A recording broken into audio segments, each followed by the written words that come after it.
حي على الفلاح.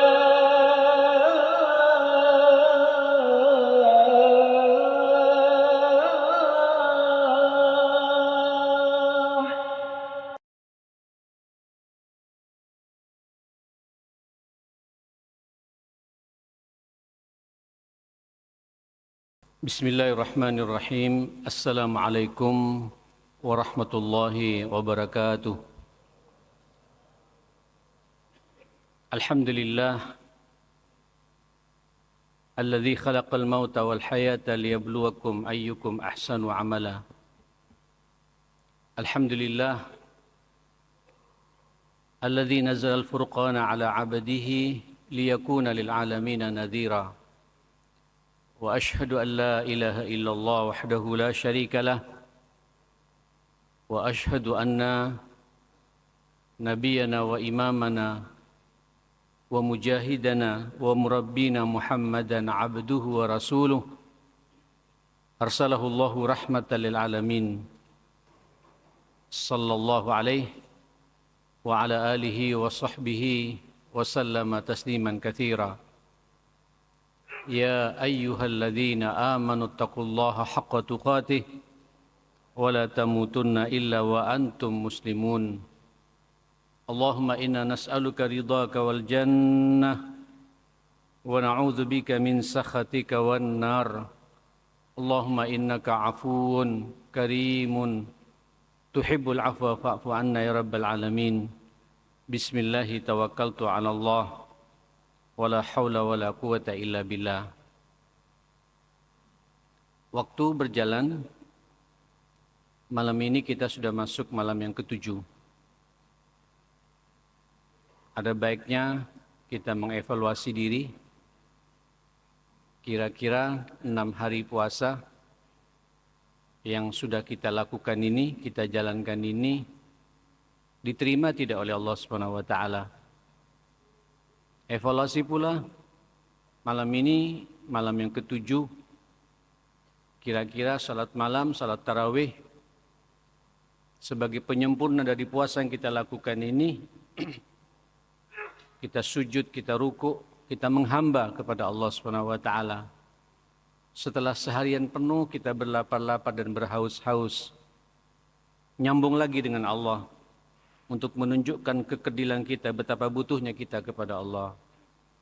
Suasana seperti ini ada tidak pada diri kita? Evaluasi pula, kita sudah masuk malam yang ketujuh seperti ini, Quran, Pak, Quran. Yang Ramadan ini juga identik dengan Quran. Syahrul Ramadan alladzi unzila fihil Quran. Bulan ini, bulan diturunkannya Al-Quran. Sepakat semua ulama, zikir terbaik selain zikir-zikir yang lain, tapi yang terbaik di mata Allah di bulan Ramadan ini adalah membaca Al-Quran. Sudah berapa juz yang sudah kita baca? Sudah berapa ayat yang sampean nikmati, sampean bisa mentadabburi setiap harinya? Sudahkah Al-Quran itu ketika sampean baca, Allah benar-benar berbicara dengan kita? Saudara, 3 hal ini saja, puasa sampean evaluasi, salat malam sampean evaluasi, bacaan Quran sampean evaluasi, kapan saja kita akan dipanggil oleh Allah, insya Allah kita husnul khatimah. Saya yakin itu. Jamaah yang dimuliakan Allah Subhanahu wa taala, ketika kita sudah berbicara masalah kematian, kematian ini sebuah keniscayaan. Semua kita akan mengalaminya. Dan kita tidak boleh merasa aman dengan yang namanya kematian ini. Orang yang cerdas, kalau Sayyidina Ali bin Abi Thalib mengatakan, orang yang bertakwa yang sebenarnya itulah yang waspada, Pak. Ada kewaspadaan. Sehingga punya al-isti'dad biyaumir rahil, punya persiapan menghadapi hari kematian ini. Kullukum, kata Allah Subhanahu wa taala, kullu nafsin dha'iqatul maut. Wa innama tuwaffawna ujurakum yaumal qiyamah. Setiap yang bernyawa ini, kita semua makhluk bernyawa manusia ini pasti dha'iqah, akan merasakan yang namanya kematian itu. Tidak ada di antara kita yang bisa luput dari semua itu. Dan nanti apapun yang sudah kita perbuat, Allah ngasih kesempatan kepada kita hidup di dunia ini. Ada yang 40 tahun, ada yang 50 tahun, ada yang 60 tahun, ada yang sampai pula 70 tahun, bahkan sampai 80 dan 90 tahun. Allah ngasih kesempatan kepada kita. Tuwaffawna ujurakum yaumal qiyamah. Akan dibalas semuanya oleh Allah Subhanahu wa taala pada hari kiamat. Jadi orang yang cerdas itu, ma'asyal muslimin, tidak hanya berfikir di dunia.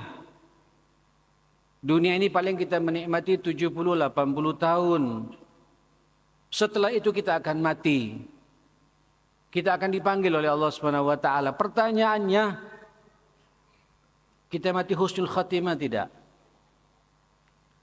Pertanyaan yang paling dalam, apa sanggup kita menghadapi kematian ini? Kira-kira jemaah sekalian, waktu yang sudah Allah berikan kepada kita, detik demi detiknya, menit demi menitnya, jam demi jamnya ini, bisa tidak kita pertanggungjawabkan di hadapan Allah? Kira-kira jemaah sekalian, ilmu yang ada di kepala kita ini bermanfaat tidak? Ada tidak kontribusinya? Sehingga wajar kalau Nabi sampai berlindung kepada Allah dari ilmu yang tidak bermanfaat ini. Kita sudah lulus SMA, kita juga sudah lulus S1, belasan tahun menggali ilmunya Allah untuk mencerdaskan diri kita. Bisa tidak kita pertanggungjawabkan di hadapan Allah? Termasuk juga dunia yang sudah Allah titipkan buat jenengan ini. Harta, Pak, yang Allah titipkan buat kita ini. Mobil yang sampean naikin ini. Rumah tempat tinggal yang sampean hidup nyaman di dalamnya itu. Bisnis yang sampean kelola dengan leluasa dan merasa berhasil, padahal yang membuat berhasil itu adalah Allah Subhanahu wa taala. Kira-kira semua itu bisa tidak, Pak, dibawa setelah kematian ini? Bisa kita pertanggungjawabkan di hadapan Allah Subhanahu wa taala.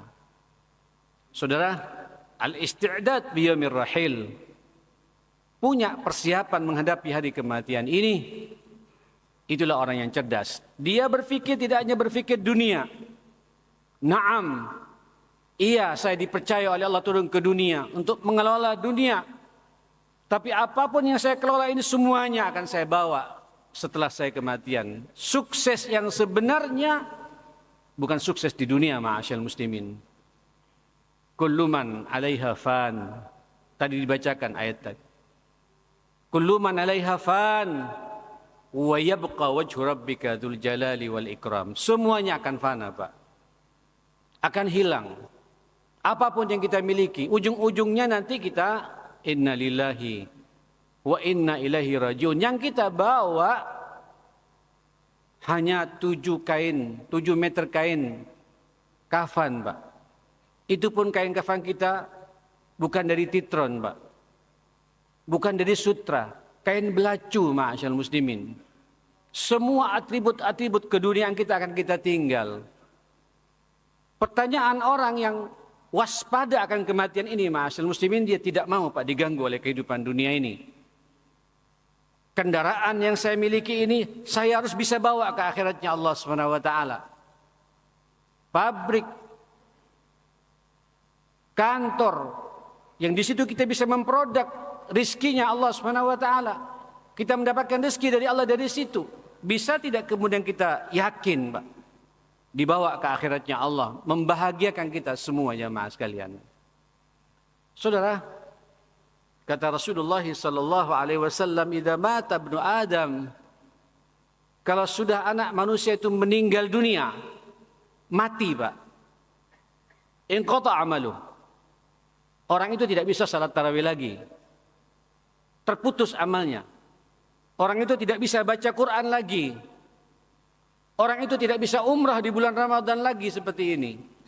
Orang itu tidak bisa i'tikaf lagi. Orang itu tidak bisa salat berjamaah di masjid. Inqata amaluh. Pastikan ya akhi, mumpung masih hidup jamaah sekalian, 3 perkara yang dikatakan Nabi kepada kita. Sadaqatin jariyah, sedekah yang mengalir. Sampai berkontribusi tidak Pak terhadap masjid yang kita bangun ini? Inilah harta kita yang sebenarnya. Inilah harta kita yang sebenarnya. Inilah harta yang kita bawa ke akhirat, ma'asyal muslimin. Sadaqatin jariyah. Sudah berapa sumur yang sampean bangun di tempat-tempat yang kering itu? Yang dengannya kemudian diminum sama orang-orang yang membutuhkan. Wudhu di situ, mandi di situ, masak di situ. Itu dah sedekah jariyah, jamaah sekalian. Pastikan Pak, kita tidak tahu, jangan merasa aman. Yang muda-muda juga jangan merasa aman. Allah kalau berkehendak ketika mengambil nyawa manusia tidak menunggu waktu juga sampai 60-70 tahun. Allah punya cara Pak, kadang-kadang lewat alam yang tidak bersahabat dengan kita. Masih ingat kejadian 2 tahun, 3 tahun yang lalu masalah virus corona itu? Tidak kenal umur ma'asyal muslimin. Belasan tahun, likuran tahun, 30 tahun, 40 tahun. Allah punya cara. Bahkan tidak pakai muqaddimah sakaratil maut. Lewat kecelakaan, pesawat, di tol, dan lain sebagainya. Tapi buat kita, saudara sekalian yang punya iman dan Ramadan, momentum untuk mengevaluasi semua itu. Persiapan menghadapi kematian ini, ma'asyal muslimin. Yakin, seyakin-yakinnya. Harta yang saya punya ini akan saya bawa setelah saya mati. Itu orang yang cerdas, ma'asyal muslimin. Itulah orang yang waspada akan kematian. Wa ilmin yantafi'u bih. Ilmu yang bermanfaat. Tanyakan semua kita yang hadir di sini, Bapak. Semua kita bisa membaca, semua kita bisa menulis. Duduk di SMA, di bangku kuliah, bertahun-tahun menggali ilmunya Allah. Ada tidak kontribusinya buat agama ini? Bermanfaat tidak ilmu yang kita punya ini, Pak? Bisa tidak kita bertanggungjawabkan di hadapan Allah Subhanahu wa taala? Atau ilmu yang hanya kita membanggakan dirinya, saya seorang pakar, ahli ini, ahli itu. Dan ilmunya pun hanya dicari untuk mencari sesuap nasi. Kekayaan yang tabu seperti itu, yang belum tentu juga akan menikmati dari semua itu. Hati-hati saudara. Kemudian ditutup sama Nabi. Wa waladin salihin yad'ulah. Berbicara masalah keluarga, Pak. Kita kalau ada bicara keluarga, sebenarnya ya bicara saya, bicara istri. Lalu saya punya keturunan ini. Kalau kita dengan istri akan dimakan oleh waktu, tidak tahu juga. Khatib yang berbicara pada malam ini sudah 61 tahun. Ini kalau pakai almanak hijriah Pak, 63 tahun sekian bulan, melewati sudah sekian bulan dari umurnya Rasulullah. Pertanyaan yang ada di benak kita ini, ma'asyal muslimin. Apa yang sudah kita perbuat? Yang jelas ada di depan mata kita, anak-anak kita. Saudara, evaluasi bersama. Kita semua mau mati. Ketika mati, ada tidak keyakinan? Anak sampai ngangkat tangan, Pak. Ibu berdoa kepada kita. Rabbighfirli wali walidai. Anak yang terus menerus dalam pikirannya dan setiap salatnya, habis salatnya ingat pada orang tuanya. Ini tergantung bagaimana peran kita orang tua untuk mengawal mereka semua, ma'asyal muslimin. Saudara, jangan main-main di bab yang satu ini. Orang yang cerdas itu mewaspadai kematian, siap menghadapi kematian. Mudah-mudahan jadi pencerahan buat kita semua. Aqulu ma tasma'un wa astaghfirullah li wa lakum. Assalamualaikum warahmatullahi wabarakatuh.